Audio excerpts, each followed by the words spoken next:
pretty well identified your company and what stage that you are in.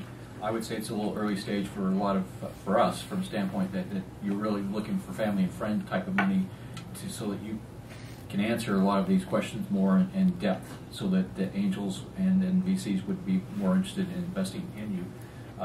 Because I would be more interested in identifying the products that you're bringing to the marketplace and the IP that you have, and how you can defend that market adoption rate is going to be for your products, and what the profitability of those products could be to take to the marketplace. You did a good job of telling us what you do. The gaming market's super hot. It's bigger than Hollywood, so lots of good stuff. My recommendation is to spend some time after tonight with Max or with Valerie. They have a checklist of 9 things that a good pitch needs to have. And not for the purpose of pitching, but for the purpose of knowing what investors want to hear. So I would recommend you do that, because I think you're a little bit early for us, because you just need to have thought through a bunch of stuff yet that you're not ready to talk about. Okay. But gaming companies are eminently fundable, so I'd say come back. So I was really impressed that you were able to attract the technical talent that you were. So that tells me that you must have something really interesting going on, just because I know we're investor in a number of gaming companies, know how difficult it is to hire developers.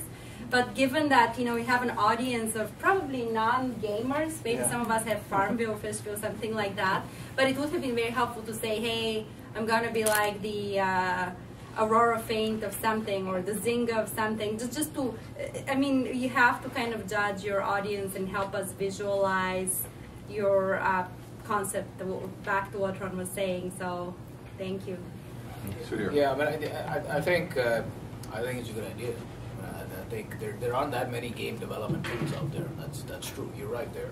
I just think, I personally think this is probably not a very big market, though. When you're focusing on developers, and there's only so many developers that will be focusing on building games.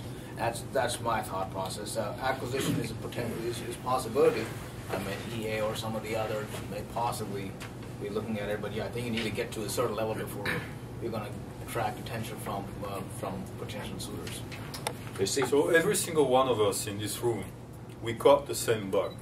It's called the entrepreneurial bug. And you have it, and I congratulate you for it. And I want to be very, very sensitive to preserve that, because that's very precious.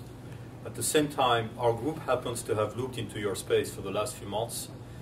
We've gathered a lot of information, and I don't want to disclose all of it, but I can give you a couple of tidbits.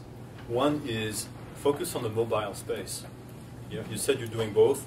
Don't. Just go mobile, because right now that's where the action is. Okay. That's number one. 2, there are a lot of game companies who have been who have found it difficult to reach their financial projections. And what happens as a pattern is they transform themselves from a game company to a platform company, and they all do it the same way. And so the reason why I bring this up is that I happen to know you have a lot of competition. It's a very crowded space. And because they started as a game company, they tend to be bigger than you are. They have more resources than you are. I think it's pretty challenging to beat them at their own game.